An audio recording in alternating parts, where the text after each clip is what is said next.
वासुदेवाय। ओम नमो भगवते वासुदेवाय। ओम नमो भगवते वासुदेवाय। ओम अज्ञानातिमिरान्धस्य ज्ञानञ्जनशलाकया चक्षुरुन्मीलितं येन तस्मै श्रीगुरुवे नमः। श्रीचैतन्यमनोभीष्टं स्थापितं येन भूतले स्वयं रूपः कदा मह्यं ददाति स्वपदान्तिकम्। वन्देऽहं श्रीगुरु श्रीयुतपदकमलं श्रीगुरून् वैष्णवांश्च श्रीरूपं साग्रजातं सहगण रघुनाथ अन्वितं तं सजीवं साद्वैतं सावधूतं परिजनसहितं कृष्ण चैतन्यदेवं श्रीराधा कृष्णपादान् सहगण ललिता श्रीविशाखा अन्विताश्च। हे कृष्ण करुणा सिंधु दीनबंधु जगतपते गोपेश गोपिका कांत राधा कांत नमस्ते। तप्त कांचन गौरांगी राधे वृंदावनेश्वरी वृषभानुसुते देवी प्रणमामि हरिप्रिये। नमो विष्णुपादाय कृष्णपृष्ठाय भूतले श्रीमते भक्ति वेदांत स्वामी इति नामिने। नमस्ते सरस्वती देवे गौरवाणी प्रचारिणे निर्विशेषा शून्यवादी पशत देश तारिणे। जय श्री कृष्ण चैतन्य प्रभु नित्यानंद श्री अद्वैत गदाधर श्रीवासादि गौर भक्तवृंद। हरे कृष्णा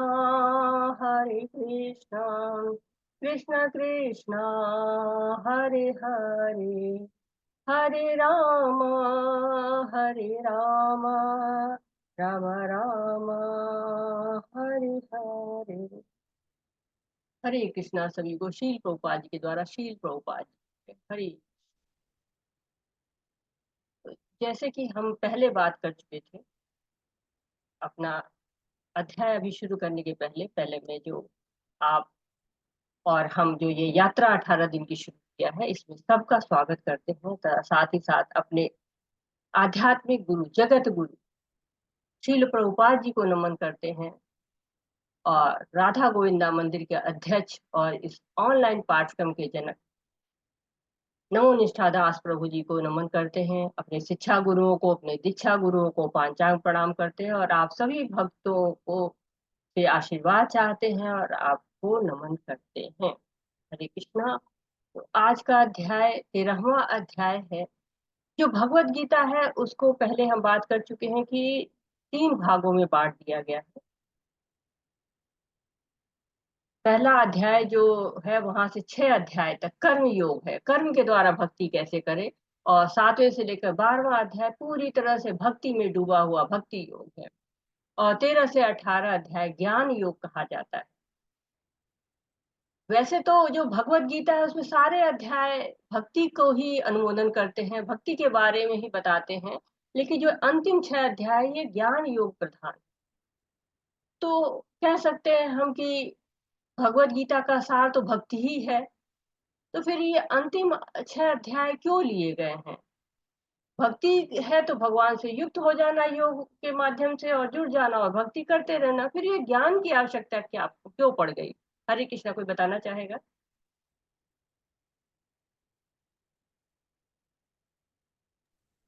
हरे भगवान कृष्ण माता जी। हरे कृष्णा जी। माता जी बताएं।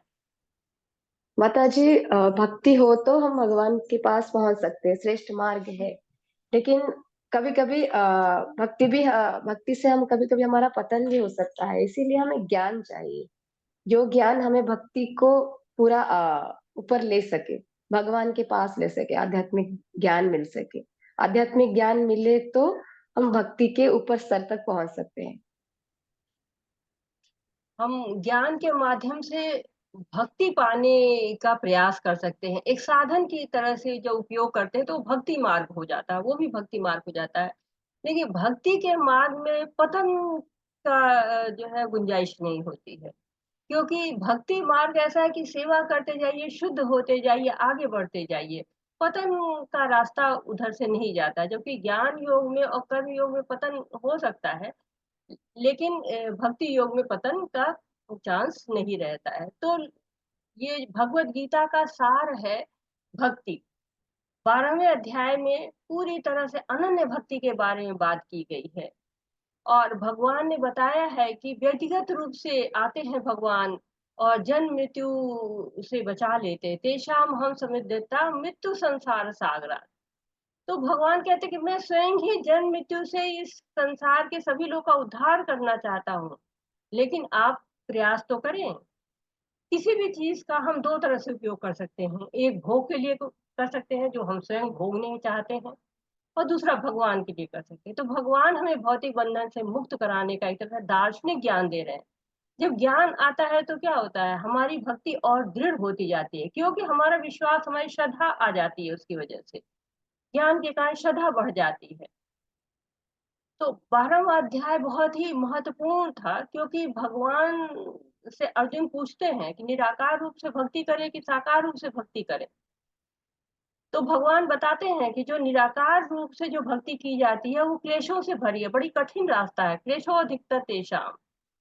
देहधारियों के लिए बहुत मुश्किल होता है इस दिशा में कार्य करना, प्रयास करना, परंतु साकार रूप की भक्ति सरल है, क्योंकि किसी रूप पर ध्यान लगाना आसान होता है। अगर किसी से कहा जाए आप उनको याद करिए, तो कोई अगर साकार रूप है कोई तो याद हो जाएगा, लेकिन निराकार रूप में ध्यान कैसे आएगा, बहुत मुश्किल होता है, कठिन होता है। तो भगवान कहते कि मैया वेश मनो ये मां नित्य युक्ता उपासते, जो नित्य मेरे साकार रूप पर ध्यान लगाता है, वो परम सिद्ध हो जाता है। सिद्ध ही नहीं हो जाता, परम सिद्धता को प्राप्त कर लेता है। तो भगवान साकार रूप की महिमा को बताते हैं कि साकार रूप की महिमा है मन को कृष्ण पर स्थिर करने का अभ्यास कर सकते हैं, उसके द्वारा हम प्रयास कर सकते हैं।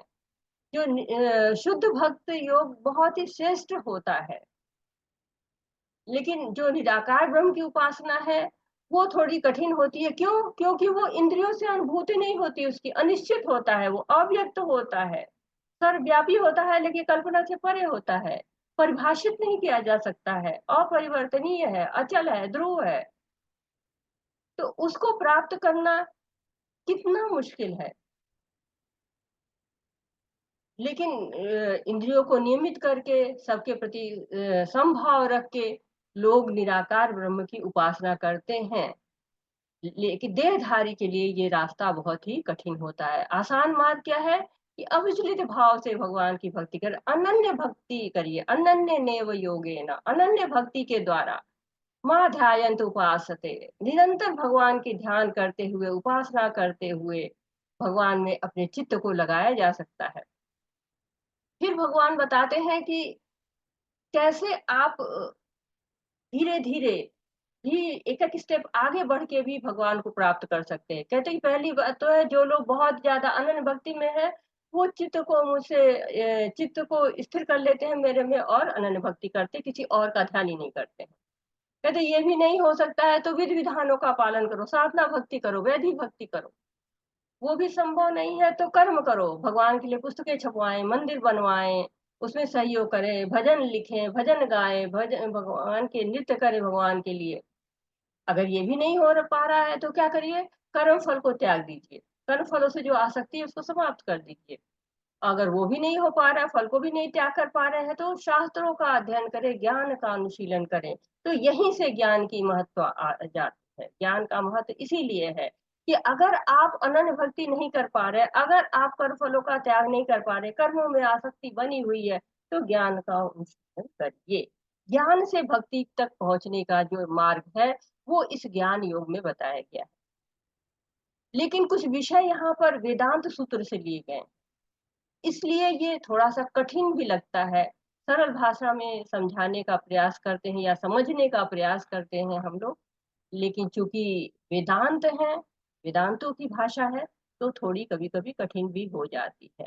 तो जैसे हम जब किसी लंबी यात्रा पे जाते हैं तो तैयारी करते हैं, रास्ते में क्या सामान की ज़रूरत पड़ेगी, कोई अनहोनी ना हो जाए, कभी तबीयत खराब ना हो जाए, कहीं पर कुछ चोट न लग जाए। तो भक्ति भी एक बहुत लंबी है और अनवरत चलने वाली यात्रा है। सुखम कर्तुम अव्ययम 9वें अध्याय में बताया गया है कि सुख देने वाली है, कभी ना खत्म होने वाली है।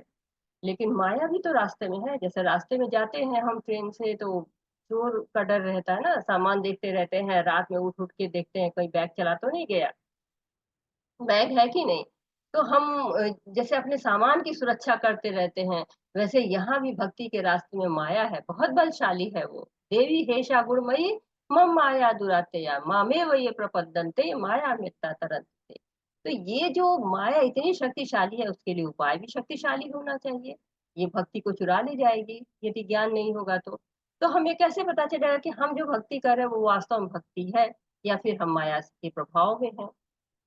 तो जो हम ज्ञान को भक्ति के साधन के रूप में उपयोग करते हैं, तो वह भी हमारी भक्ति के मार्ग का हिस्सा बन जाता है। तो इन 6 अध्यायों में हम जानेंगे कि आत्मा का जो घर है वो भगवान का धाम है, पर कुछ कारणों से जीव इस भौतिक जगत में आ जाता है और वैसे ही जैसे कोई स्वतंत्र होकर शहर में गांव में घूमता रहता है, पर कुछ गलत होने के कारण कैद में आ जाता है।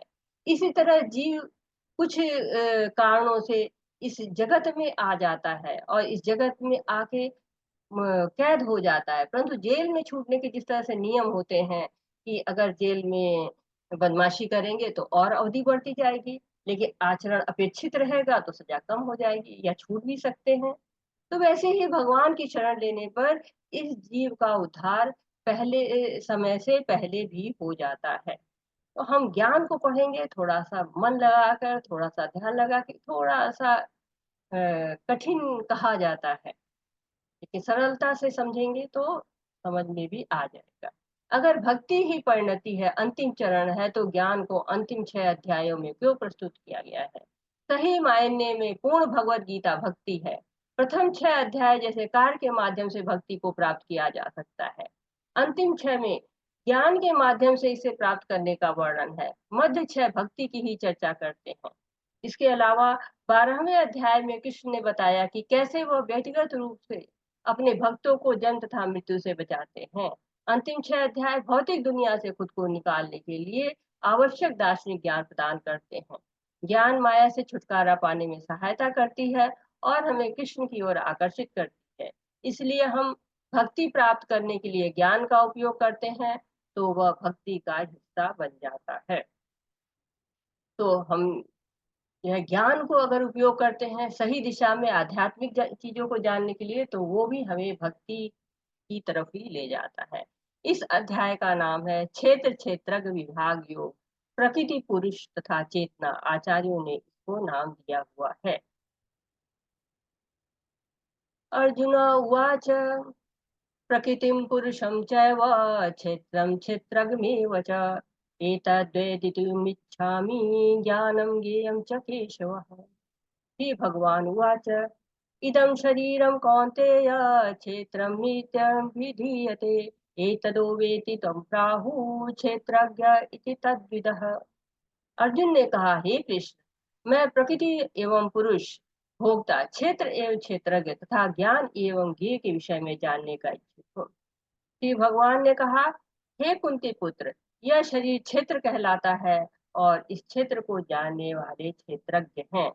तो अर्जुन का प्रश्न आ रहा है, अर्जुन प्रश्न करते हैं और इस अध्याय का आरंभ प्रश्न के द्वारा अर्जुन के होता है। 6 प्रश्न पूछते हैं अर्जुन की। प्रकृति क्या है, पुरुष क्या है, क्षेत्र क्या है, क्षेत्रज्ञ क्या है तथा ज्ञान और ज्ञेय क्या है। तो सबसे पहले हम क्षेत्र और क्षेत्रज्ञ के बारे में जानते हैं, क्योंकि भगवान सबसे पहले उसी का वर्णन कर रहे हैं। क्षेत्र क्या है, अगर शाब्दिक अर्थ निकालिए तो क्षेत्र का अर्थ होता है जमीन, खेत।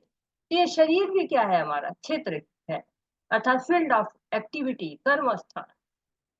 खेत में क्या होता है, हम बीज बोते हैं, कर्म करते हैं, बीज बोते हैं, सिंचाई करते हैं, फसल काटते हैं, तब अन्न खाते हैं। उसी तरह शरीर भी कर्म करने का साधन है। इदम शरीरम, यह शरीर ही क्षेत्र है। खेत में किसान कार्य करता है, पर किसान खेत नहीं है, खेत का मालिक है। उसी तरह इस शरीर का भी मालिक है, उसको क्षेत्रज्ञ कहा जाता है। जैसे हम भारत में रह रहे हैं, तो यहाँ पर जो भी हमारी जमीन है उसके हम मालिक हैं। परंतु ये दूसरी मालिक भी है जो सरकार है। वो जब चाहे आपको मुआवजा देकर इस जगह को खाली करा सकती। तो पहले संपत्ति सरकार की है, हम सेकेंडरी ओनर है, फर्स्ट ओनर सरकार है, दूसरे नंबर के मालिक है हम। उसी तरह से ये शरीर हमको कर्म करने के लिए दिया गया है, तो हम क्षेत्रज्ञ हैं और शरीर के अंदर जो दूसरा क्षेत्रज्ञ है वो परमात्मा है। जैसे सरकार क्षेत्रज्ञ है और किसान क्षेत्रज्ञ है, वैसे ही हमारे शरीर जो क्षेत्र है उसके हम भी क्षेत्रज्ञ है और परमात्मा भी क्षेत्रज्ञ है। तो इस तरह से क्षेत्र क्या है और क्षेत्रज्ञ क्या है, इसके बारे में इसके माध्यम से भगवान हमको बता रहे हैं। अब सारे प्रश्नों का एक बार उत्तर देख लेते हैं जितने प्रश्न दिए गए हैं। प्रकृति, मटेरियल, जो ये भौतिक जगत है, ये प्रकृति कहलाता है। जो ये 3 गुणों से बनी हुई जो प्रकृति है, इसको जो जीव भोगना चाहता है, जीव चाहता है, पुरुष जो आनंद भोगता है प्रकृति का, प्रकृति में जन्म लेता है और प्रकृति का भोक्ता बन जाता है, भोगना चाहता है और भोगने के कारण वो बद्ध हो जाता है। क्षेत्र, जो ये हमारा शरीर है, तन है, शरीरम, ये क्षेत्र कहलाता है। और क्षेत्र कौन है? जो क्षेत्र का ज्ञाता है शरीर में, आत्मा, सुपर सोल, ये क्षेत्रज्ञ है। तो आत्मा और परमात्मा दो क्षेत्रज्ञ हैं। ज्ञानम, ज्ञान, क्षेत्र और क्षेत्रज्ञ को समझ, क्षेत्र राज को समझना यानी क्षेत्रज्ञ को समझना। जो क्षेत्र के बारे में जानता है उसको क्षेत्रज्ञ कहते हैं, क्षेत्र राज कहते हैं। और ज्ञानम, गोल ऑफ नॉलेज, ज्ञान का लक्ष्य क्या होता है, जो ज्ञान हम प्राप्त करते हैं उसका लक्ष्य क्या होना चाहिए? परमात्मा। तो परमात्मा को जानना ही हमारे लिए आवश्यक है। क्षेत्रज्ञं चापि मां विद्धि सर्वक्षेत्रेषु भारत, क्षेत्र क्षेत्रज्ञ यो ज्ञानम यत् ज्ञानम मतम मम। हे अर्जुन, आपको समझना चाहिए कि मैं भी सभी शरीरों का ज्ञाता हूँ और इस शरीर तथा उसके ज्ञाता को समझने को ज्ञान कहा जाता है। यही मेरी राय है। तो भगवान क्षेत्रज्ञ के बारे में जानते हैं। हम सब जानते हैं कि भगवान हमारे हृदय में रहते हैं, हमको प्रति क्षण देखते रहते हैं। जैसे कोई सीसीटीवी लगा दिया जाता है कैमरा, तो उससे हम बच नहीं सकते हैं, तो भगवान से भी हम नहीं बच सकते हैं। जो उपनिषद है उनमें बताया गया है कि एक अणु आत्मा है, एक विभु आत्मा है, दो चिड़िया के रूप में दिखाया जाता है। बहुत सुंदर उसका चित्रण हुआ है। एक चिड़िया फल खा रही है, कभी खट्टे फल कभी मीठे फल, दूसरी चिड़िया देख रही है कि कब वो पलट कर मेरी तरफ देखेगी। तो एक चिड़िया ये आत्मा है जो खट्टे मीठे फल खा रही है, सुख दुख अनुभव कर रही है, वो भी क्षेत्रज्ञ है। और दूसरा परमात्मा क्षेत्रज्ञ, जो हमारे हृदय में बैठे हुए हमारे बारे में जानता है। तो उपनिषदों में हमें इसका ज्ञान मिलता है और क्षेत्र और क्षेत्रज्ञ के विषय में जानना ही ज्ञान कहलाता है। तो दो क्षेत्रज्ञ हैं। जैसे राजा होता है, राजा सारी जमीनों के बारे में जानता है, जितनी भी जमीन है सबके बारे में जानता है। लेकिन किसान केवल अपनी जमीन के बारे में जानता है। लेकिन किसान और राजा दोनों जमीन के बारे में जानते हैं। अंतर केवल इतना है कि किसान थोड़े जमीन के बारे में, केवल अपनी जमीन के बारे में जानता है और राजा सारी जमीनों के बारे में, उसके राज्य में जितने भी क्षेत्र आते हैं, जितनी भी जमीनें आती हैं, उन सब को वो जानता है। तो एक क्षेत्र है और दो क्षेत्रज्ञ हैं। एक शरीर है हमारा और आत्मा और परमात्मा इसमें दो क्षेत्र के रूप में कार्य करते हैं। ये किसान है, ये किसान का ये क्षेत्र है, सारा क्षेत्र जो है, जो जमीन है वो उसकी है, वो इसके बारे में जानता है। लेकिन जो भगवान होते हैं, भगवान सबके शरीर के बारे में जानते हैं। भगवान सबके जो शरीर, जितने भी शरीर हैं, सबके बारे में वो जानते रहते हैं। देखिए ये किसान है ना, किसान दिख रहा है, ये अपने खेत में खेती कर रहा है, ये क्षेत्रज्ञ है। और भगवान भी इसमें इस क्षेत्र के क्षेत्रज्ञ माने जाते हैं, होते हैं, माने नहीं जाते, होते हैं, क्षेत्रज्ञ होते हैं।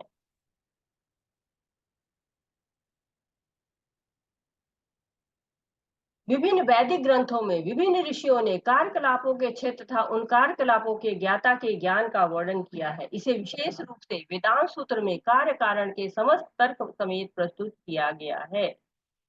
तो विभिन्न जो ग्रंथ हैं उनमें बताया गया, इसके वैदिक ग्रंथों में क्षेत्र और क्षेत्र का बड़ा वर्णन है। ये सिद्धांत है एक, और भगवत गीता क्या है? सारे वैदिक ग्रंथों का सार है, तो भगवत गीता में भी इसका वर्णन है।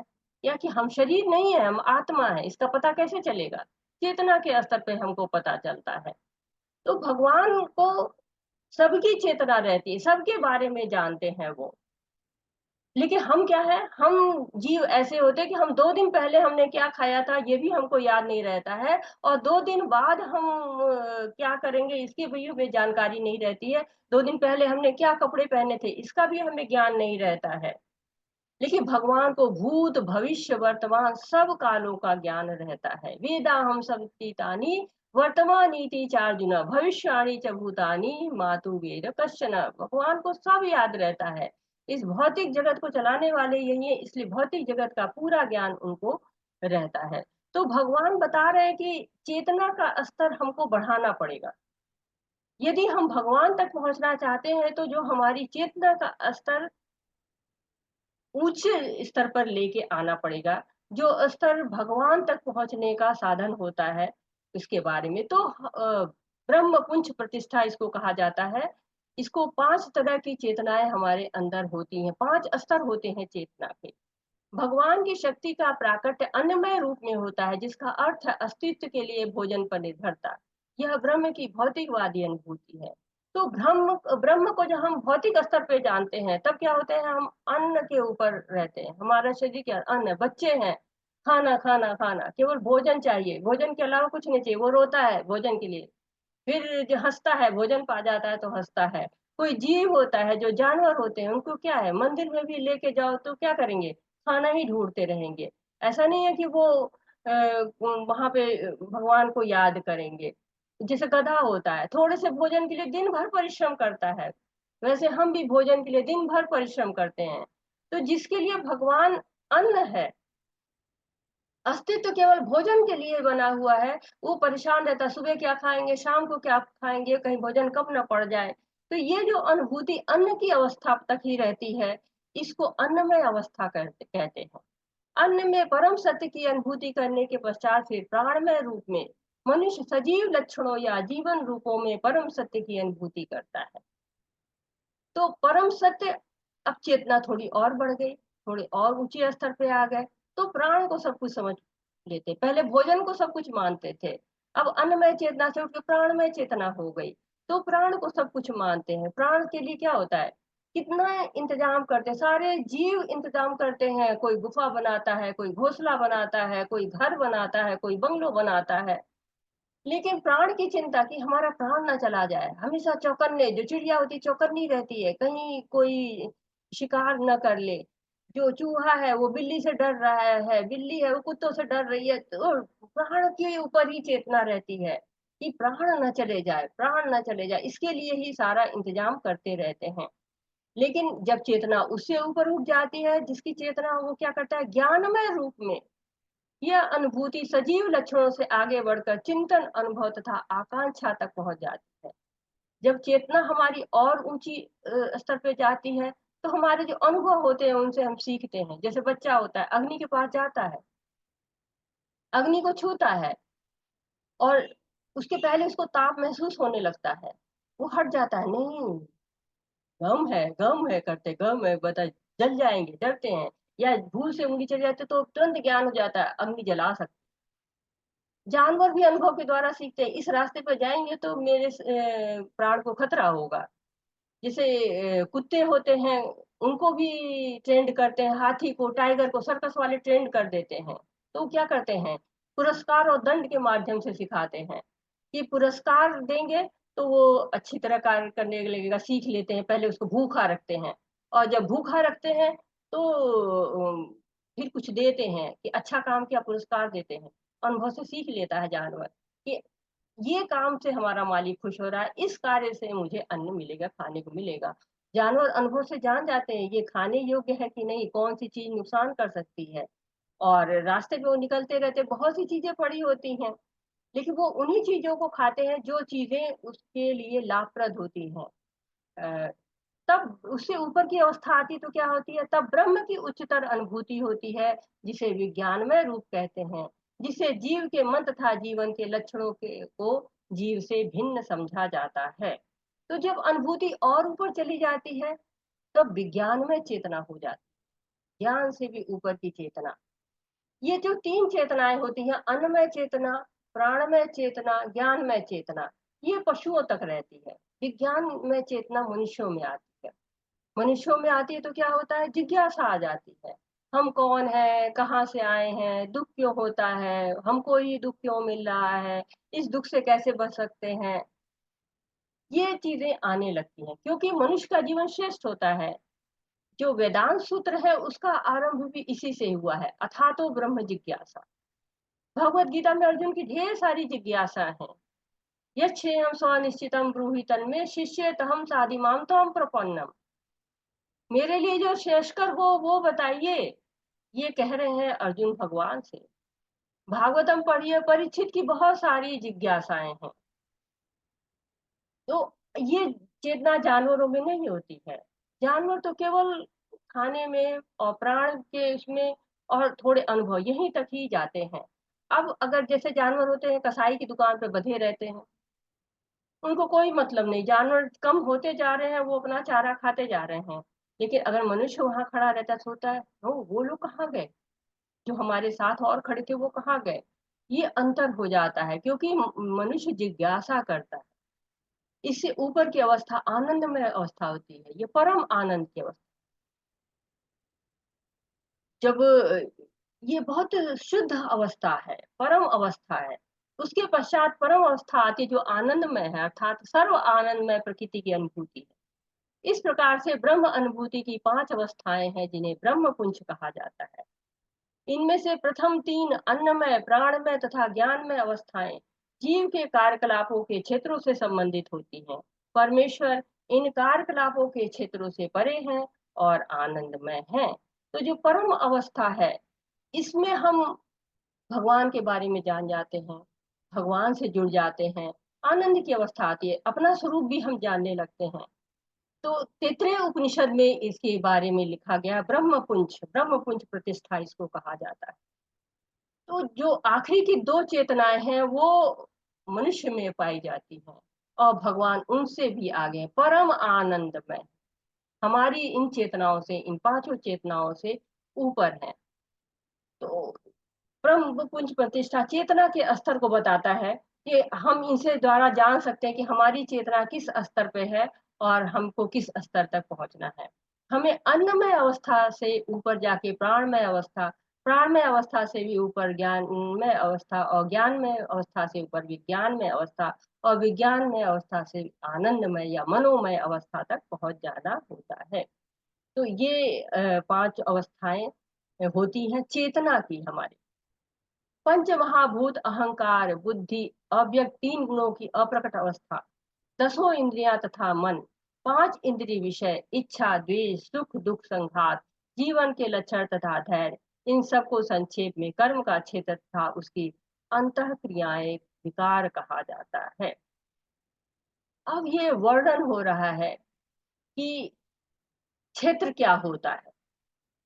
हम जो हमारी जीवन की समस्याएं हैं उनको अगर हम नहीं समझ पाते हैं तो क्या होता है, हमारे और पशु में कोई अंतर नहीं होता है। मनुष्य ऊपर क्यों है, क्योंकि धराधाम तक उसको पहुंचना है।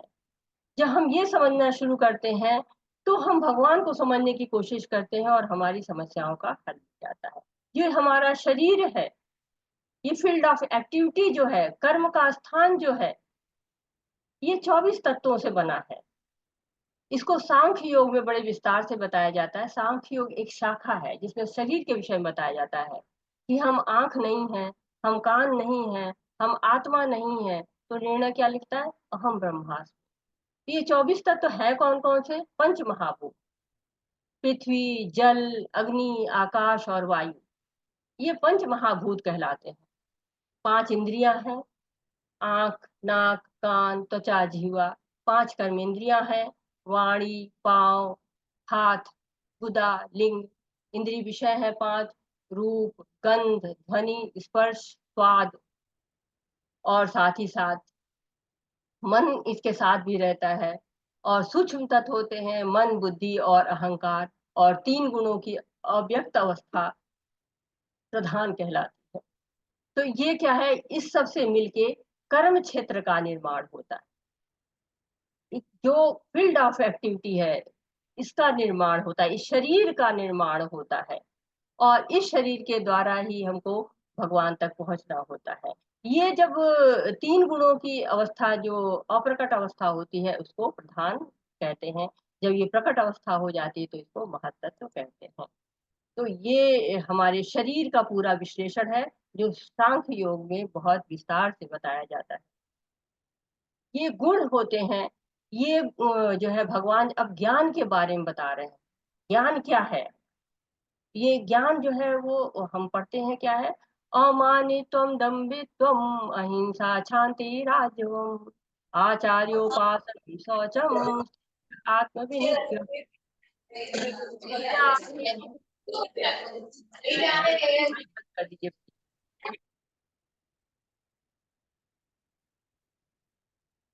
इंद्रियार्थेषु वैराग्यम अहंकार एव च जन्म मृत्यु जरा व्याधि दुख दोषानुदर्शनम आशिक्तं भविष्यंग पुत्रदार गृहादिषु नित्यं च समच्चित्त्वमिष्टानिष्टो उपपत्तिषु मयि चानन्ययोगेन भक्तिर्य अव्याभिचारिणी विविक्तदेश सेवित्वं रतिरञ्जन संसरति आध्यात्म ज्ञान नित्यत्वं तत्त्वज्ञानार्थ दर्शनम् एतज्ज्ञानमिति प्रोक्तम ज्ञानम यदतो अन्यथा। कोई पढ़ना चाहेगा इसको? हरे कृष्णा। आप में से कोई इसका तात्पर्य पढ़ना चाहेगा? माता हरे जी कृष्ण हरे माता। कृष्ण माता जी। हरे कृष्णा पढ़िए माता जी। पढ़ो। हरे कृष्ण पढ़िए। अध्यात्म ज्ञान नित्यत्वम तत्व ज्ञानार्थ यहाँ से दर्शनम। मतलब तात्पर्य पढ़िए, तात्पर्य विनम्रता दम्भहीनता। माता यहाँ जी मेरे हरे कृष्ण। हाँ, पढ़ू क्या माता जी मैं? हाँ पढ़िए हाँ, माता जी। विनम्रता विनम्रता दमहीनता अहिंसा सहिष्णुता सरलता प्रामाणिक गुरु के पास जाना पवित्रता स्थिरता आत्म संयम इंद्रिय तृप्ति के विषयों का परित्याग अहंकार का अभाव जन्म मृत्यु वृद्धावस्था तथा रोग के दोषों की अनुभूति वैराग्य स्थान स्त्री घर तथा अन्य वस्तुओं की ममता से मुक्ति अच्छी तथा बुरी घटनाओं के प्रति संभाव मेरे प्रति निरंतर अनन्य भक्ति एकांत स्थान में रहने की इच्छा जन समूह से बिलगाव आत्म साक्षात्कार की महत्ता को स्वीकार करना तथा परम सत्य की दार्शनिक खोज, इन सबको मैं ज्ञान घोषित करता हूँ और इनके अतिरिक्त जो भी है वो सब अज्ञान है। हरे कृष्णा माता जी। हरे कृष्णा माता जी। तो भगवान ने बता दिया कि ज्ञान क्या है। ये जो वर्णन यहाँ पे आए हैं इनके अतिरिक्त जो भी है सब अज्ञान है। तो अर्जुन ने ज्ञान के विषय पे पूछा था। अब इसके बारे में भगवान बता रहे हैं, विभिन्न लक्षणों को बताया है ज्ञान के। मुख्य लक्षण क्या है? प्रमाणी गुरु के पास जाना। तो कुछ लोग कह सकते हैं कि हम तो स्वयं ही पढ़े लिखे हैं, परंतु ये कहा है आचार्योपासना, गुरु के पास जाना। आध्यात्मिक ज्ञान कहाँ से मिलेगा? गुरु के पास से मिलेगा। हम स्वयं चिंतन करके या स्वयं पढ़ के नहीं समझ सकते हैं। भगवत गीता है, भागवतम है, ये इतना गूढ़ विषय है कि इसको गुरु के पास जाकर ही हम समझ सकते हैं। क्योंकि अगर हम स्वयं को ज्ञानी समझने शुरू कर देते हैं तो ये अहंकार की निशानी है। गुरु के पास जाते हैं तो क्या कहते हैं? अहंकार नष्ट होता है, मैं नष्ट होता है, जो हमारे अंदर मैंपन का भाव होता है वो नष्ट होता है। विनम्र हो जाते हैं, हम सहिष्णु हो जाते हैं। जो हमारे अंदर घमंड होता है वो दूर हो जाता है, जन्म मृत्यु जरा व्याधि से दूर हो जाते हैं। और इस संसार में जो वास्तविक भय होता है यही होता है कि जन्म लेना, मृत्यु होना और बुढ़ापा आ जाना, बीमारियां पड़ जाना। गौतम बुद्ध राजा के बेटे थे, उनके लिए ऐसी व्यवस्था की गई कि वो कहीं सबसे उनका परिचय न हो पाए। लेकिन कोई भी नहीं बच पाता है। जैसे ही वो निकले बाहर, घर से बाहर गए, वैसे ही उनको एक अर्थी दिखाई दी और उनको कहा अरे जीवन का ये भी होता है, जीवन का एक रूप ये भी है। तो जो राजा है या रंक है कोई उससे नहीं बच सकता है। बहुत दुखी हुए और ज्ञान की तलाश में घर छोड़ के चले गए। तो ये ऐसी समस्याएं हैं जिनके समाधान की आवश्यकता है। और ये समाधान किससे हो सकता है? गुरु से हो सकता है। तद्विधि परिपातेन परिप्रश्नेन सेवा उपदेक्षन्ति ते ज्ञानम ज्ञातिं तत्त्वदर्शिना। तो विनम्र होकर गुरु से जिज्ञासा करके हम पा सकते हैं भगवान का ज्ञान। और कहते हैं ज्ञान की प्रक्रिया का अवसान भगवान में ही होता है। मयि ज्ञानेन योगेन भक्तिर् अव्याभिचारिणी। अनन्य भक्ति होती है भगवान की, व्याभिचारिणी भक्ति नहीं होती। भगवान से ही नेह लगाना, भगवान से ही प्रेम करना, शेष जितने भी ज्ञान है सब व्यर्थ है। तो जो देहधारी आत्मा के जो 24 तत्व बताए गए हैं, उनसे बने हुए शरीर में वो कैद रहता है और ज्ञान के द्वारा ही इस कैद से वो छुटकारा पा सकता है। ज्ञान जितना भी ले ले हम, कोई सीमा नहीं है। ज्ञान कहते हैं कि असीमित है, परंतु हमारे जीवन के लिए कितना ज्ञान चाहिए? जितना इस श्लोक में बताया गया है। अगर इस तरह का ज्ञान आपको नहीं प्राप्त है तो आप अज्ञानी हैं, क्योंकि आप इसी चक्र में उलझे रहेंगे। भगवान हमको स्वयं दिव्य ज्ञान प्रदान कर रहे हैं। कह रहे तेषाम सतत युक्तानाम भजताम प्रीति पूर्वकम ददामि बुद्धि योगम तक। जो प्रीति पूर्वक भजन करता है, भगवान कहते हैं कि मैं उसको ज्ञान दे देता। एतत् ज्ञान मिति प्रोक्तम ज्ञानम यद्यतो अन्यथा। इसके अलावा सब क्या है? अज्ञान है। तो भगवान ने बता दिया है कि ज्ञान क्या है और अज्ञान क्या है। तो नम्रता, नम्रता हमें आनी चाहिए। जब हम सम्मान के लिए हम यहाँ वहां दौड़ते हैं, क्यों? क्योंकि हमें चाहिए होता है, यश चाहिए होता है, प्रशंसा चाहिए होता है। नम्रता इसी बात में है कि सम्मान के लिए ललायत ना हो। सम्मान के पीछे अगर दौड़ते हैं तो वो दुख का कारण बनता है। शिष्टता, मान अपमान में सब भाव रहना चाहिए। चाहे जैसी भी परिस्थितियां आए, हमको शिष्ट बने रहना चाहिए। जनरली क्या होता है, जब बहुत परेशानियां आती हैं तो लोग लगते हैं इधर उधर की आए साए कुछ भी बकने लगते हैं, कुछ भी बोलना शुरू कर देते हैं। तो हर परिस्थिति में एक जैसा रहना, चाहे मान हो, चाहे अपमान हो, सुख हो, चाहे दुख हो। अहिंसा, अहिंसा का सही अर्थ क्या होता है? कि हम अगर भगवान के बारे में जानते हैं और किसी को भगवान के बारे में नहीं बताते हैं तो ये अहिंसा में, ये हिंसा में आता है। अगर हमें भगवान के बारे में जानते हैं तो हमें दूसरों को भी जरूर बताना चाहिए। क्यों? क्योंकि आप अपना कल्याण तो कर रहे हैं, लेकिन औरों का कल्याण करने में आपका कोई प्रयास नहीं हो रहा है। तो सबको भगवान के साथ जोड़िए, क्योंकि असली दया की पात्र कौन है? आत्मा है। अर्जुन से कहते हैं भगवान कि दया किस पे करो? आत्मा पे करो, शरीर पे दया नहीं करनी है। सहनशीलता, जो आध्यात्मिक ज्ञान की उन्नति में लगता है उसको मान भी मिलता है, अपमान भी मिलता है। लोग बुक डिस्ट्रीब्यूशन में जाते हैं, तरह तरह की बातें सुननी पड़ती है। तो आपको अपना अपमान सहने की आदत होनी चाहिए, लेकिन गुरु की या भगवान की अवमानना नहीं सुननी चाहिए, उनका अपमान नहीं सुनना चाहिए। अगर भगवान की निंदा चल रही है तो वहां पे उसका तर्क के साथ खंडन करना चाहिए या उठकर वहां से चले जाना चाहिए। जब शिशुपाल था वो भगवान की निंदा कर रहा था भरी सभा में, तो वहां बैठे लोगों ने अपने कान बंद कर दिए या उठ के वहां से चले गए। परंतु अगर स्वयं की निंदा होती है तो उस पर विचलित नहीं होना चाहिए। सरलता, सरलता ऐसी होनी चाहिए कि आप भगवान का नाम लेने से नहीं घबराएं। बहुत से लोग तिलक लगाते हैं तो शर्माते हैं, कंठी पहनते शर्माते हैं। क्यों? क्योंकि वो भगवान का नाम नहीं सबके सामने लेना चाहते हैं। लेकिन जब आप शत्रु के सामने भी या अनजान लोगों के सामने भी सत्य कहने में झिझकते नहीं हैं, तो वो सरलता कहलाती है। प्रहलाद महाराज कितने सरल थे, वो सबके सामने भगवान का नाम लेते थे और उसके लिए कष्ट भी सहा उन्होंने, उनके पिता ने उनको कितना कष्ट दिया। तो ये सरलता जीवन में हमारे आनी चाहिए।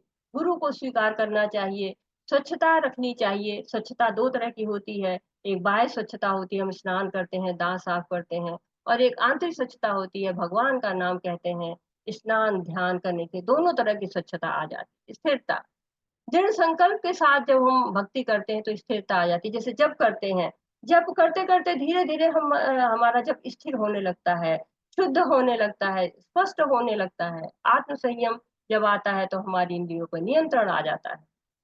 जब हम अपनी इंद्रियों को भगवान की सेवा में लगा देते हैं, अगर तो कोई गलत कार्य नहीं होता। अगर जीवा लगातार जप कर रही तो कोई अनर्गल बात नहीं करेंगे, केवल भगवान का कीर्तन ही करेंगे। झूठे अहंकार की अनुपस्थिति, जब अहंकार हमारे अंदर आता है, देहाभिमान आता है, तो शरीर बहुत महत्वपूर्ण हो जाता है। यदि हम ये जान ले कि हम आत्मा हैं, तो हमारा कोई शरीर से जो होते हैं अहंकार देहाभिमान वो समाप्त हो जाएंगे। बुराई की धारणा, क्योंकि सांसारिक बातें बहुत रस आता है, ग्राम्य कथा, प्रजल्पा बहुत रस आता है लोगों को, घंटों घंटों लोग दूसरों की बुराइयों में लगे रहते हैं, चौराहों पे बच्चे खड़े रहते हैं, न जाने कहाँ कहाँ की बातें करते हैं। तो भौतिक जीवन की बातें बहुत रस वाली होती हैं, लेकिन ये क्या होता है, समय का वो क्या कहते हैं, दुरुपयोग है। अनासक्ति, भौतिक वस्तुओं में आसक्ति हटाकर भगवान में लगा देनी चाहिए। क्यों? क्योंकि हम भगवान के दास हैं, माया के दास नहीं हैं। लेकिन ऐसा भी नहीं हो कि परिवार से आप दूर रहें, परिवार से प्रेम न रखें, कोई उलझाव बनाए, नहीं, अनासक्ति होनी चाहिए। आपके कर्तव्य अपने पूरे होने चाहिए, लेकिन ऐसा नहीं हो कि इतने आसक्त हो जाए कि आप भगवान का नाम लेना भूल जाए। सब भगवान के अंश है, सब जो है कार्य कृष्ण चेतना से करना है। भगवान ने कह ही दिया, ममे वहां से जीव लोग जीव भूता सनातना। तो सब जो है जीव भगवान के अंश है। तो आसक्ति नहीं होनी चाहिए, लेकिन कर्तव्य होने चाहिए। धृतराष्ट्र आसक्त थे, और उनकी आसक्ति ने क्या किया, दुर्योधन को बिल्कुल दिशाहीन बना दिया। कुंती महारानी भगवान से प्रेम करती थी, और इतना प्रेम करती थी, वो कहती थी कि भगवान मुझे दुख दे दो, ताकि मैं आपको हमेशा याद करती रहूं। विभीषण महाराज, परिस्थितियां विपरीत हो गई, घर बार छोड़ना पड़ा, लेकिन भगवान से भेंट की उन्होंने, और फिर उनको पुनः राज्य मिला, परिवार मिला। तो भगवान की भक्ति ऐसी होती है जो सब जितनी भी परिस्थितियां हो, सबसे उबार देती है। तो नवधा भक्ति से भगवान की सेवा करनी चाहिए। श्रवणम कीर्तनम विष्णु स्मरण पाद सेवनम अर्चनम वंदनम दास्यम साक्ष्यम आत्म निवेदनम। एकांत में रहने की इच्छा, तो एकांत में रहने का अर्थ ये नहीं होता है कि हमको हिमालय चले जाना है, बल्कि भक्तों के साथ रहने की इच्छा होनी चाहिए। जो भौतिक लोग होते हैं, जो केवल प्रजल्पा करते रहते हैं, उनसे दूर रहना चाहिए हमें। जो भौतिक बातें हैं कि मूवी कौन सी लग रही है, और पार्टी कहाँ हो रही है, नाइट क्लब्स कहाँ पे हैं, इन सब चीजों से दूर रहना चाहिए। लेकिन आध्यात्मिक लोगों से दूर नहीं रहना चाहिए, आध्यात्मिक लोगों का साथ करना चाहिए। तो भगवान कहते हैं, इसके अतिरिक्त जो कुछ भी आप जानते हैं, वो अज्ञान की श्रेणी में आता है। तो बिना विनम्रता के, भगवान ये भी कहते हैं, प्रभुपाद जी तात्पर्य में लिखते हैं कि बिना हमें विनम्रता के ये सब गुण आना बहुत मुश्किल है। क्योंकि विनम्र होकर जब हम गुरु के पास जाते हैं, तो ये सारे गुण हमको, जो सारे ज्ञान हमको मिल जाते हैं। अब मैं तुम्हें ज्ञेय के विषय में बतलाऊंगा, जिसे जानकर तुम नित्य ब्रह्म का आस्वादन कर सकोगे। यह ब्रह्म या आत्मा जो अनादि है और मेरे अधीन है, इस भौतिक जगत के कार्य कारण से परे है। तो अब तक हम लोगों ने 6 प्रश्न में से कितने प्रश्नों के उत्तर पा लिए? हरे कृष्णा, कोई बताएगा कौन कौन से प्रश्न के उत्तर हमने पाए हैं? प्रश्न याद है किसी को? क्या प्रश्न था? हरे कृष्ण माता जी। हरे कृष्णा माता जी। मत क्षेत्र प्रकृति क्या है, क्षेत्र क्या है, क्षेत्रज्ञ क्या है? प्रकृति पुरुष, क्षेत्र क्षेत्रज्ञ। तो अब तक माता जी क्षेत्र क्षेत्रज्ञ का सब उत्तर भगवान ने दे दिए हैं। और तीसरा कौन सा दिया है? माता जी प्रकृति के ऊपर ज्ञ, अभी ज्ञ प्रकृति और पुरुष, दो प्रकृति और पुरुष के बारे में जानना है हमको, ज्ञान और ज्ञेय के विषय में जानना है हमको, क्षेत्र और क्षेत्रज्ञ के बारे में जानना है ना। 6 चीजें जाननी है। तो हमने प्रकृति के बारे में नहीं, हमने क्षेत्र के बारे में जान लिया, हमने क्षेत्रज्ञ के बारे में जान लिया, और इसके बाद हमने, इसके पहले क्या हमने जाना था?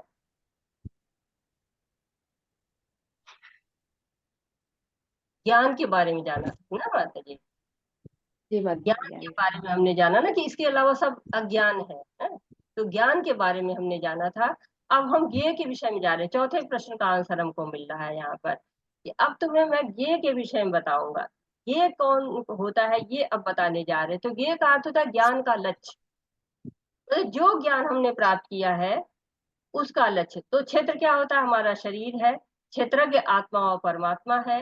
ज्ञान 8 से 12 में हमने जाना कि ये सब जो है ज्ञान है। क्या कहते हैं, गुरु से, प्रमाणी गुरु के पास जाना, विनम्रता, सरलता, दम्भहीनता, एकांत में रहने की इच्छा, जो आपको सारे बताए गए थे, ये जो है ज्ञान है। अब उस ज्ञान का लक्ष्य क्या है? उस ज्ञान का लक्ष्य है आत्मा तथा परमात्मा के बारे में जानना। तो ज्ञेय के विषय में बता रहे हैं भगवान, पहले आत्मा के बारे में और फिर वो परमात्मा के बारे में हमको बताते हैं। तो भगवान ने पहले आत्मा के विषय में बताया कि यह ब्रह्म या आत्मा जो अनादि है और मेरे अधीन है और इस भौतिक जगत के कार्य कारण से परे स्थित है।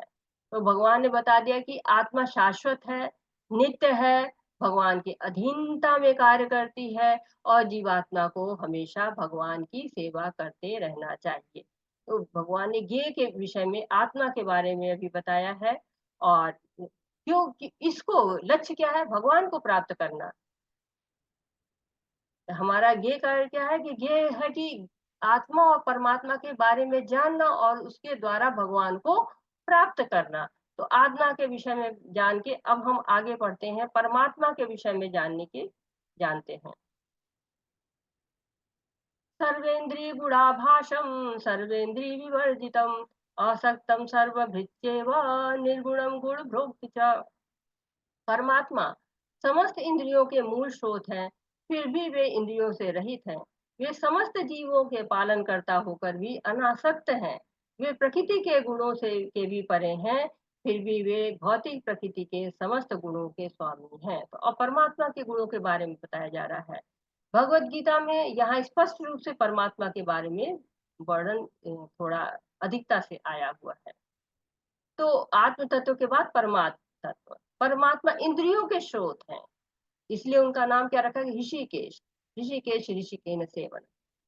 लेकिन वो इंद्रियों से रहित है। ऐसा नहीं कि हमारे जैसे उनकी आंख है, नाक है, कान है, ऐसी इंद्रियां उनकी नहीं है। तो क्या निराकार है वो? नहीं, शास्त्र ऐसा नहीं कहते कि वो निराकार है। ईशोपनिषद कहता है, अनेक दकम मनसो जीवियों ने देवा आप्रमण पूर्व भर्षत। भगवान मन से भी अधिक वेगवान है, अन्य समस्त दौड़ने वालों को पीछे रख सकते हैं। भगवान हाड़ मांस के नहीं बने हैं, उनकी भौतिक इंद्रियां नहीं है, पर वो निराकार भी नहीं है। बस उनकी इंद्रियां क्या है, हमारे जैसी नहीं है। जैसे हमारे इंद्रियां हैं उस तरह से नहीं है। तो ब्रह्म संहिता में ब्रह्मा जी कह रहे हैं, 5.1 में कह रहे हैं कि उनके सच्चिदानंद रूप को जो है वो उनके लिए पृथक मन के शरीर की कोई आवश्यकता ही नहीं रहती है। वो सर्व कारण है। ईश्वरा परमा कृष्ण सच्चिदानंद विग्रह, सच्चिदानंद रूप है उनका। और 5.32 में कहते हैं कि भगवान अपने शरीर के किसी भी अंग से दूसरी इंद्रियों का भी काम कर सकते हैं। अंगानी यस्य सकलेन्द्रिय वृत्ति भांति पश्यन्ति यान्ति कलयन्ति निरे जगन्ति। तो पंचभूत से नहीं बने भगवान, आध्यात्मिक है। जब हम प्रामाणिक टीकाएं पढ़ते हैं, शास्त्र पढ़ते हैं, तब हम भगवान के बारे में जानते हैं। और प्रभुपाद जी बहुत बड़े भक्त थे, उन्होंने बहुत ज्यादा शास्त्र पढ़े थे और बहुत शास्त्रों को कोट करके वो बताते हैं कि भगवान हमारे जैसे इंद्रियों के लिए नहीं है, वो किसी भी अंग से कोई भी कार्य कर सकते हैं। इंद्रियों से रहित का मतलब निराकार नहीं है। और वो भौतिक प्रकृति के जो 3 गुण हैं इनसे परे हैं और इन गुणों के स्वामी हैं। निर्गुण नहीं है, गुणातीत है। निर्गुण का मतलब है कि किसी गुण के अधीन नहीं है। परम सत्य समस्त जीवों चर अचर के बाहर तथा भीतर स्थित है। वे भौतिक इंद्रियों के द्वारा जानने या देखने से परे है। यद्यपि वे अत्यंत दूर रहते हैं, किंतु हम सबों के निकट भी हैं। तो चर अचर जितने भी प्राणी हैं, भगवान सबके भीतर हैं। अंदर भी है, परमात्मा हृदय में विराजमान है, बाहर भी है, सर्वव्यापी है। तो भौतिक जगत में भी वो है, आध्यात्मिक जगत में भी वो है, हमसे दूर भी वो है, हमारे पास भी वो है। भगवत धाम कितनी दूर है, वहां रहते हैं वो, लेकिन हमारे हृदय में भी समाये हुए हैं। तो भगवान कितने तरह से हैं, दूर रह के, निकट रह के, हर तरह से हमारे को देख भी रहे हैं, हमको गाइड भी कर रहे हैं, हमारे साथ भी हैं। परम सत्य समस्त जीवों चर तथा अचर के बाहर तथा भीतर स्थित है। सूक्ष्म होने के कारण वे भौतिक इंद्रियों के द्वारा जानने या देखने से परे हैं। यद्यपि वे बहुत दूर रहते, किंतु हम सबों के निकट भी हैं। तो जैसे सूरज होता है, तो सूरज का प्रकाश चारों ओर फैला रहता है। तो भगवान सूर्य हमारे यहाँ पर भी हैं, कहते हैं कि दिखाई भी पड़ते रहते हैं, सूर्यलोक में भी विराजमान रहते हैं। वैसे ही भगवान अपने धाम में भी रहते हैं, उनकी शक्तियां चारों ओर दिखती रहती हैं। सूरज की किरणें चारों ओर दिखती रहती है, सूर्य का प्रकाश चारों ओर दिखता रहता है, लेकिन सूर्य कहाँ पे है, सूर्य लोक में है। जैसे भगवान की शक्तियां अंतरंगा शक्ति, बहिरंगा शक्ति, भौतिक शक्ति सब दिखाई पड़ती रहती है। तटस्था शक्ति हम जीव हैं, सब दिखाई पड़ती रहती है, लेकिन भगवान अपने चारों धाम में है। हम नरसिंहा आरती जब गाते हैं तो गाते हैं, इतो नरसिंहा परतो नरसिंहा, यतो यतो यामि ततो नरसिंहा, बहिर्नरसिंहो हृदये नरसिंहो, नरसिंहादिशरणं प्रपद्ये। तो भगवान हर जगह उपस्थित है। प्रहलाद जब पूछते हैं हिरण्यकश्यपु से कि तेरा भगवान कहाँ है, बता बता, क्या इस खंबे में भी तेरा भगवान है? तो प्रहलाद कहते हैं, हाँ भगवान तो हर जगह है। और भगवान प्रहलाद के वचन की लाज बचाने के लिए खंबे से प्रकट हो जाते हैं। ऐसा तो नहीं था कि भगवान छुप के बैठे थे खंबे में, ये प्रहलाद बोलेगा और मैं तुरंत उससे निकल जाऊंगा, नहीं। भगवान आते हैं, उसके वचन की लाज रखते हैं और खंबे से प्रकट हो जाते हैं। तो भगवान को हम अपनी इंद्रियों से भले ही न देख पाए, लेकिन अनुभूति हर जगह है, उनकी विभूतियां हर जगह है। जैसे जल में स्वाद के रूप में है, हमने पढ़ा हुआ पीछे कि जल में स्वाद के रूप में भगवान है। सब्जियां जो हम खाते हैं उनके स्वाद के रूप में भगवान है। और कितने सारी स्वाद भगवान ने दिए हुए हैं हमको। जल के भी स्वाद बदलते रहते हैं, और जल जितना मीठा और जल जितना तुष्टि करने वाला कोई पेय पदार्थ बन ही नहीं पाया है। तो भगवान की विभूतियां जहां देखी वहां दिखाई। सूर्य चंद्रमा प्रकाश दे रहे हैं हमको, तो हम उनको भौतिक इंद्रियों से देख पाए या न देख पाए, क्योंकि उनको दिव्य चक्षु चाहिए। जैसे अर्जुन ने जब विराट स्वरूप देखा था तो दिव्य चक्षु लिया था भगवान से, तब देख पाए थे। तो हमारे पास चक्षु नहीं है कि हम उनको देख पाए, लेकिन वो उनकी महानता चारों ओर फैली, उनकी ग्लोरी चारों ओर फैली। सारी चीजें प्रकृति में है, भगवान के कारण है। खाना पीना, ज्ञान, शरीर, सब कुछ भगवान के जो है। जहां भी आप देखिए, जिधर देखता हूँ उधर तू ही तू है। फलों के स्वाद भी अलग अलग है, नींबू खट्टा है, आम मीठा है। कारण कौन है नहीं पता। कोई भी वैज्ञानिक ऐसा नहीं है कि जो दो पेड़ में, एक में खट्टा फल ला दे, एक में मीठा फल ला दे। एक गेहूं का दाना तक नहीं बना पाया है कोई भी वैज्ञानिक, कि अपने आप से कोई गेहूं का दाना भी आए। उसको भी प्रकृति का सहारा लेना पड़ता है कुछ भी करने के लिए। लेकिन भगवान क्या है, भगवान सबके रचयिता भी हैं, पालन करता भी है, संहार करता भी है। वे समस्त प्रकाशमान वस्तुओं के प्रकाश स्रोत हैं। वे भौतिक अंधकार से परे हैं और अगोचर हैं। वे ज्ञान है, ज्ञेय है और ज्ञान के लक्ष्य है, और हमारे हृदय में स्थित है। तो भगवान हर जगह है। ब्रह्म संहिता में कहा गया कि जहां तक कृष्ण है वहां अज्ञान हो ही नहीं सकता है, अंधकार हो ही नहीं सकता है। सूर्य चंद्र सब भगवान से प्रकाशित है। वैकुंठ लोक भगवान के तेज से प्रकाशित है। जब तक हम कृष्ण से जुड़े हैं तब तक ही हमारा अस्तित्व है। हमारा एक हाथ काट दिया जाए तो क्या होगा, हाथ का कोई अस्तित्व नहीं रह जाएगा। जब तक जुड़ा हुआ है शरीर से तब तक अस्तित्व है। जब तक हम भगवान से जुड़े हैं तब तक हमारा अस्तित्व है। कहते हैं अज्ञान क्या है, अज्ञान माया के समान है और कृष्ण सूर्य के समान है। अज्ञान समान माया, कृष्ण सूर्य समान। जहां कृष्ण नहीं वहां माया अधिकार। तो माया का अधिकार हो जाता है जहां पर भगवान नहीं रहते हैं। इस प्रकार मैंने कर्म क्षेत्र, शरीर, ज्ञान तथा ज्ञेय का संक्षेप में वर्णन किया हुआ है। इसे केवल मेरे भक्त ही पूरी तरह समझ सकते हैं और इस तरह मेरे स्वभाव को प्राप्त होते हैं।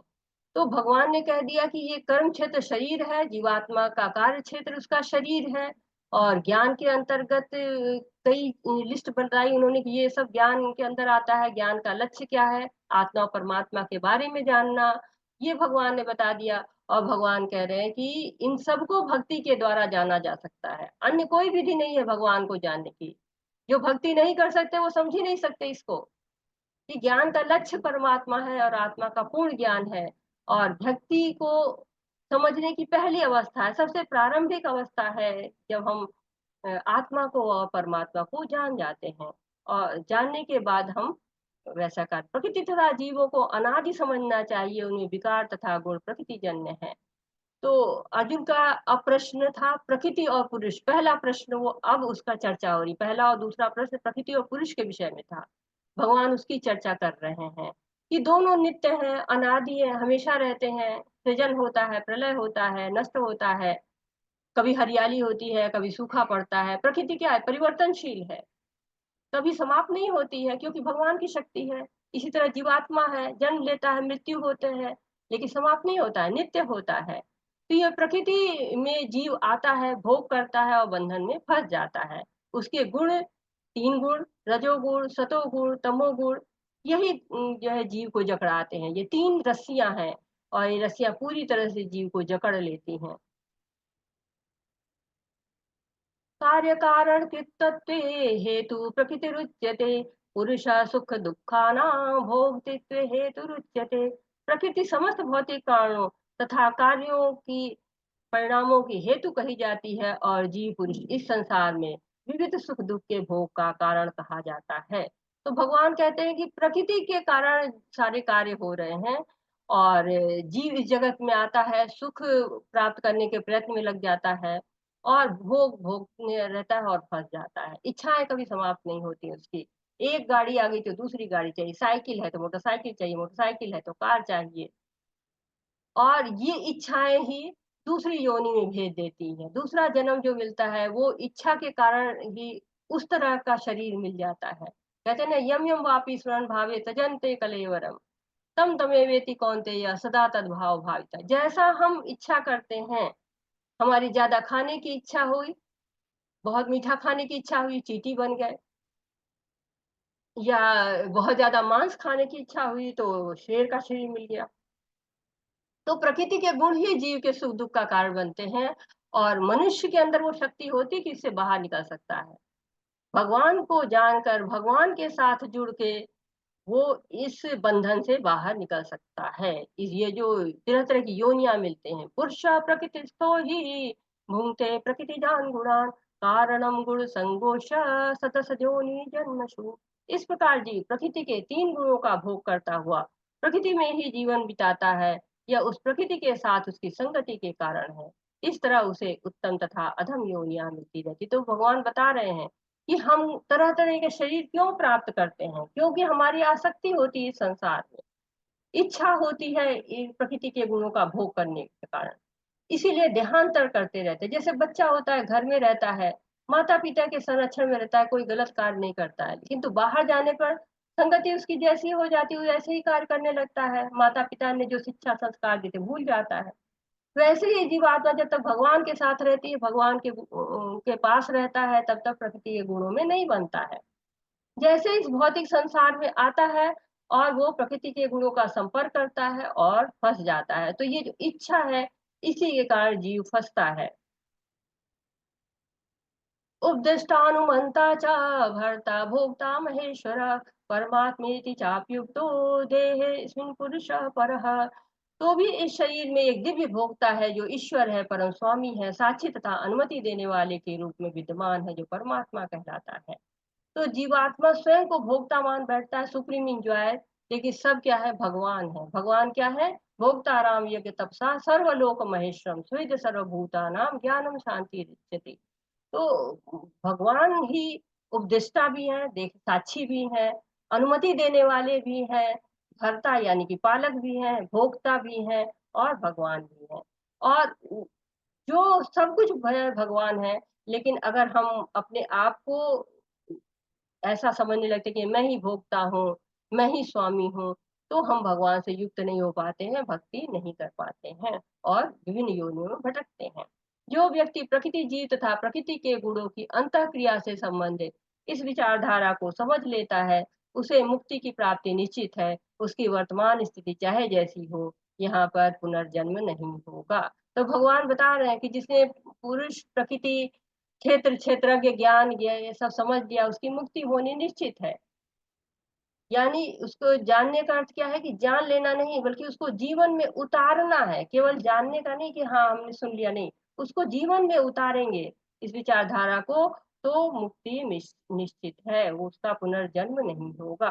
कुछ लोग परमात्मा को ध्यान के द्वारा अपने भीतर देखते हैं, दूसरे लोग ज्ञान के अनुशीलन के द्वारा, और कुछ ऐसे हैं जो निष्काम कर्म योग के द्वारा देखते हैं। तो भगवान यहाँ पे बता रहे हैं कि सभी लोग जानना चाहते हैं भगवान को। कुछ ज्ञान के सहारे ध्यान करते हैं, ज्ञान के सहारे, ध्यान के सहारे, कुछ लोग भक्ति के सहारे, और जो परमात्मा हमारे हृदय में सर्वव्यापी है उसको जान भी जाते हैं, पर कई ऐसे लोग हैं जो ध्यान नहीं कर सकते हैं, न ज्ञान प्राप्त कर सकते हैं, न उनकी रुचि होती है, निष्काम कर्म भी नहीं कर सकते क्योंकि हृदय शुद्ध नहीं है, तो फिर उनका भी उद्धार होता ही है, क्योंकि भगवान सबका उद्धार करते हैं, सबके उद्धार के लिए उन्होंने उपाय बताए हुए हैं। ऐसे भी लोग हैं जो यद्यपि आध्यात्मिक ज्ञान से अवगत नहीं होते, पर अन्यों से परम विषय के बारे में सुनकर पूजा करने लगते हैं। ये लोग भी प्रामाणिक पुरुषों श्रवण करने की मनोवृत्ति होने के कारण जन्म तथा मृत्यु के पथ को पार कर जाते। तो श्रवणम की विधि बहुत अच्छी है। श्रवण की विधि कलयुग के लिए बनी हुई है कि भगवान के बारे में सुनिए और मुक्ति प्राप्त करिए। तो लेकिन सुनना भी बहुत मुश्किल है। आजकल लोग बोलना चाहते हैं, सुनना जो शक्ति है वो बहुत अच्छी शक्ति है।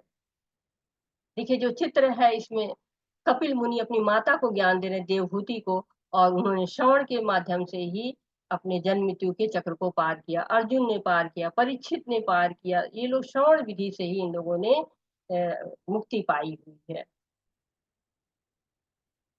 हे भरतवंशियों में श्रेष्ठ, यह जान लो कि चर तथा आचर जो भी अस्तित्व में तुम्हें दिख रहा है वह कर्म क्षेत्र तथा क्षेत्र के ज्ञाता का संयोग मात्र है। तो जो भी दिखाई पड़ रहा है, चेतन शक्ति है, पराशक्ति है, अपराशक्ति है, ये सब शक्तियां जिनके बारे में हम पहले भी साथ में पढ़ चुके हैं, वो सब भगवान की ही शक्तियां हैं। और जो इन भगवान की शक्तियों को जान जाता है, कि वो समझ जाता है कि जो हमारा क्षेत्र हमको मिला हुआ है, ये क्षेत्र के ज्ञाता के संयोग मात्र से मिला हुआ है, भगवान के द्वारा ही मिला हुआ है, भगवान से ही हम सृष्टि होती है। तम सर्वेषु भूतेषु तिष्ठन्त परमेश्वरं विनश्यन्तं यः पश्यति स पश्यति। जो परमात्मा को समस्त शरीरों में आत्मा के साथ देखता है, जो यह समझता है कि नश्वर शरीर के भीतर न तो आत्मा न ही परमात्मा कभी विनष्ट होता है, वही वास्तव में देखता है। तो शुद्ध भक्त आत्मा के स्तर पर देखता है, समान दृष्टि होती है, सभी भगवान के अंश है और सबको भगवान की सेवा में ही लगा देना है। ये सही दृष्टि होती है, हमें सही दिशा और सही दृष्टिकोण से देखना चाहिए। जो व्यक्ति परमात्मा को सर्वत्र और प्रत्येक जीव में समान रूप से वर्तमान देखता है, वह अपने मन के द्वारा अपने पथ को भ्रष्ट नहीं करता। इस प्रकार वह दिव्य गंतव्य को प्राप्त करता है। तो मन को भगवान की सेवा में लगना चाहिए, जिसे दिव्य गंतव्य की प्राप्ति हो। पंडिता समदर्शिना, कुत्ता, हाथी, सबको भगवान के ही रूप के द्वारा समझना, भगवान ही समझना या भगवान के अंश समझना, एक तरह से सही कहना होगा। तो वो सही दृष्टि में देखता है। जो यह देखता है कि सारे कार्य शरीर द्वारा संपन्न किए जाते हैं, उसकी जिसकी उत्पत्ति प्रकृति से हुई है, और जो देखता है कि परमात्मा कुछ भी नहीं, कि आत्मा कुछ भी नहीं करता, वही यथार्थ में देखता है। तो जीव इच्छा करता है और इच्छा की पूर्ति के लिए प्रकृति कार्य करती है और बंधन का कारण बनती है। तो इच्छा स्वतंत्र है, भक्ति में लगाइए या भोग में लगाइए।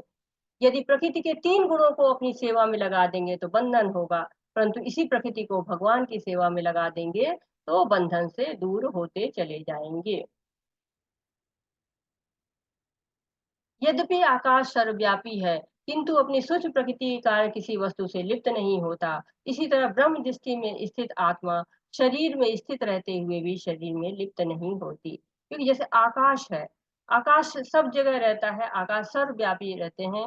और वैसे ही अगर कोई ब्रह्म दृष्टि में है, तो वो आत्मा भगवान में स्थित रहती है, वो शरीर में रहते हुए भी शरीर से आसक्ति नहीं रखती है, सांसारिक भोगों में नहीं लगती है। जैसे आकाश है, पूरे संसार पे छाया है, और फिर भी उसे संसार से कोई लेना देना नहीं होता है, उसे कोई आसक्ति नहीं होती है। हे भरत पुत्र, जिस प्रकार सूर्य अकेले इस सारे ब्रह्मांड को प्रकाशित करता है, उसी प्रकार शरीर के भीतर स्थित एक आत्मा सारे शरीर को चेतना से प्रकाशित करता है। यहाँ दिखा रहे कैसे आत्मा के आते ही शरीर चेतन हो जाता है। चेतना ही आत्मा का लक्षण है। जैसे बाल है, इस शरीर पे हमारे कितना सजा रहता है, हम उसको सजाते हैं, संवारते हैं, लेकिन जमीन पर गिरा पड़ा हो तो क्या हो, गंदगी मानते हैं। इसी तरह जब तक हम आत्मा से शरीर ये जुड़ा रहता है, तब तक इसका मूल्य रहता है। जैसे शरीर से आत्मा निकल जाती है, इसका कोई मूल्य नहीं रह जाता। क्या कहते हैं कि मिट्टी है, मतलब जो एक शरीर था, चेतन था, वो मिट्टी हो जाता है। जो लोग ज्ञान के चक्षुओं से शरीर तथा शरीर के ज्ञाता के अंतर को देखते हैं और भवबंधन की मुक्ति की विधि को भी जानते हैं, उन्हें परम लक्ष्य प्राप्त होता है। तो ज्ञान के चक्षु से अर्थात दिव्य ज्ञान से, भगवान कई बार इसका प्रयोग करते हैं कि भगवान ज्ञान देते हैं, भगवान ज्ञान से प्रकाशित करते हैं, ज्ञान के चक्षु देते हैं, ज्ञान चक्षुषा। तो जब ज्ञान के चक्षु मिल जाते हैं, दिव्य ज्ञान मिल जाता है, तो भव बंधन से मुक्त हो जाता है जीव। गुरु, साधु और शास्त्र हमको इसमें मदद करते हैं, इस ज्ञान को प्राप्त करने में। क्योंकि गुरु हमको रास्ता दिखाता है, साधु हमको रास्ता दिखाता है, शास्त्र हमें मार्गदर्शित करते हैं। इस 13वें अध्याय का तात्पर्य यही है कि मनुष्य को शरीर, शरीर के स्वामी तथा परमात्मा के अंतर को समझना चाहिए। उसे श्लोक 8 से 12 तक में वर्णित मुक्ति की विधि को जानना चाहिए, तभी वह परम गति को प्राप्त हो सकता है। श्रद्धालु को चाहिए कि वह सर्वप्रथम वह ईश्वर को श्रवण करने के लिए सत्संगति करे और धीरे धीरे प्रबुद्ध बने। यदि गुरु स्वीकार कर लिया जाए तो पदार्थ और आत्मा के अंतर को समझा जा सकता है और वही अग्रिम आत्म साक्षात्कार के लिए शुभारंभ बन जाता है।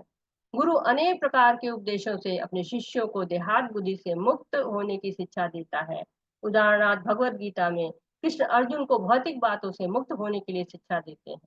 मनुष्य यह तो समझ सकता है कि यह शरीर पदार्थ है, इसे 24 तत्वों में विश्लेषित किया जा सकता है। जीवन के लक्षण इन्हीं तत्वों की अंतःक्रिया विकार हैं, किंतु इनसे भी ऊपर आत्मा और परमात्मा है। आत्मा और परमात्मा दो हैं। यह भौतिक जगत आत्मा तथा 24 तत्वों के संयोग से कार्यशील है। मनुष्य को चाहिए कि गुरु की सहायता से इस अध्याय को भली भांति समझ ले। तो प्रभुपाद जी ने श्रवण के महत्व को बताया है, गुरु के महत्व को बताया है कि ज्ञान की प्राप्ति के लिए हमें दोनों जरूरी है और गुरु क्या है, वही हमको कृष्ण तक पहुंचा सकते हैं। गुरु का बहुत महत्व। अर्जुन 6 प्रश्न पूछते हैं, प्रकृति, पुरुष, क्षेत्र, क्षेत्रज्ञ, ज्ञान और ज्ञेय। क्षेत्र और क्षेत्र और ज्ञान का वर्णन, ज्ञान प्राप्ति की प्रक्रिया, ये ऑब्जेक्ट ऑफ नॉलेज, प्रकृति, पुरुष और संग ज्ञान का दर्शन। तो यहाँ पर 6 प्रश्न पूछे थे अर्जुन ने कि प्रकृति, पुरुष, ज्ञान, ज्ञेय, क्षेत्र और क्षेत्रज्ञ। क्षेत्र हमारा शरीर है, क्षेत्रज्ञ 2 है, आत्मा और परमात्मा। ज्ञान 20 बातों को बताया कि यही ज्ञान है, इसके अलावा सब कुछ अज्ञान है। ज्ञान प्राप्त कैसे करेंगे? अनन्य भक्ति के द्वारा। ज्ञान का लक्ष्य क्या है? भगवान की प्राप्ति। भक्ति के द्वारा भगवान की प्राप्ति करें। प्रकृति, पुरुष और संग। प्रकृति भौतिक कारणों की हेतु है और जीव पुरुष इस संसार में सुख दुख भोगता है। तो ज्ञान का दर्शन क्या है कि ज्ञान के द्वारा शरीर और शरीर को जानने वाले ज्ञाता को समझने वाला ही परम लक्ष्य को प्राप्त करता है। तो ये ज्ञान थोड़ा सा जटिल है, एक बार में समझना मुश्किल है, इसको कई बार पढ़ना पड़ता है। तो आप आगे पढ़ेंगे इसको और कई लेवल पे पढ़ाया भी जाएगा इसको, और आप स्वयं भी जब इसको कई बार पढ़ेंगे तब इसको समझना थोड़ा सा आसान होगा, क्योंकि ये थोड़ा सा कठिन चैप्टर है। और कठिनता को कोशिश की है कि आपको सरलता से समझा सकें। तो लक्ष्य पे प्राप्ति कैसे होती है? ज्ञान के द्वारा होती है। और कौन सा ज्ञान हमको कर्म बंधन देता है, कौन सा कर्म हमें उत्तम गति देता है? हमारे शरीर का क्षेत्र और इस क्षेत्र के 2 क्षेत्रज्ञ हैं, आत्मा और परमात्मा। क्षेत्र का अर्थ व्यापक है, मन, बुद्धि, अहंकार और पंच महाभूत, पंच कर्मेंद्री, 5 ज्ञानेंद्री, 5 इंद्रिय विषय, 3 गुणों की अव्यक्त अवस्था। आत्मा, परमात्मा तथा भौतिक शक्ति को बताने के बाद भगवान बताते हैं कि जीव कैसे बंधन में आता है, कैसे मुक्त हो सकते हैं। तो ये धर्म क्षेत्र और कुरुक्षेत्र सब हमारे अंदर ही है। जब शरीर में दैवी गुण रहते हैं तो वो धर्म क्षेत्र है, आसुरी गुण रहते हैं तो फिर वो कुरुक्षेत्र बन जाता है। बुरे विचार ज्यादा हो तो शरीर आसुरी हो जाता है। तो जब के द्वारा भगवान की सेवा के द्वारा सारे कल्मश को नाश किया जाता है और भगवत सेवा उचित ढंग से हो पाएगी, भगवान का दर्शन हो पाएगा, परम लक्ष्य की प्राप्ति हो जाएगी। तो शरीर क्षेत्र है, इसमें जैसे कर्म फल का बीज डालेंगे, समय आने पर उसी प्रकार का फल मिलेगा। प्रकृति में जो जन्मा मनुष्य है वो प्रकृति को ही भोगना चाहता है और उसी के कारण उसको विभिन्न योनियां प्राप्त होती हैं। इस शरीर का ज्ञाता और शरीर के बीच में जो अंतर जान जाता है वो इनसे मुक्त होने की विधि भी जान जाता है और भगवान को प्राप्त करता है। ये सुख दुख जो भी हम भोग रहे हैं वो सब हमारे कर्मों का फल है और जो हम आज कर रहे हैं उसका फल हमें आगे भी भुगतना पड़ेगा। इसलिए हमारा प्रयास होना चाहिए कि जो भगवत गीता में जो भगवान श्री कृष्ण हमको ज्ञान दे रहे हैं, उस ज्ञान के सहारे हम आगे बढ़ें। वाचा कल्पतरुभ्यश्च कृपा सिन्धुभ्य एव च पतितानां पावनेभ्यो वैष्णवेभ्यो नमो नमः। अनंत कोटि वैष्णव वृंद की जय। शिला प्रभुपाद की जय। हरे कृष्णा कृष्ण कृष्णा हरे हरे, हरे राम राम राम हरे हरे। बोलिए मेरे साथ, हरे कृष्णा कृष्ण कृष्ण हरे हरे हरे, हरे हरे राम कृष्णा हरे हरे राम राम राम हरे हरे हरे, हरे कृष्ण कृष्णा कृष्णा हरे हरे, हरे हरे राम राम राम हरे राम हरे हरे। हरे। हरे कृष्णा सभी को। आप लोगों का प्रश्न है, हरे कोई कृष्णा सवाल है? हरे कृष्णा माता जी। हरे पंचक कृष्णा। हरे कृष्ण हरे कृष्णा माता जी, दंड प्रणाम। हरे कृष्णा। आपका कोई प्रश्न है, कोई सुझाव है, कुछ आप ऐड करना चाहते हैं तो मोस्ट वेलकम। हरे कृष्णा सभी को।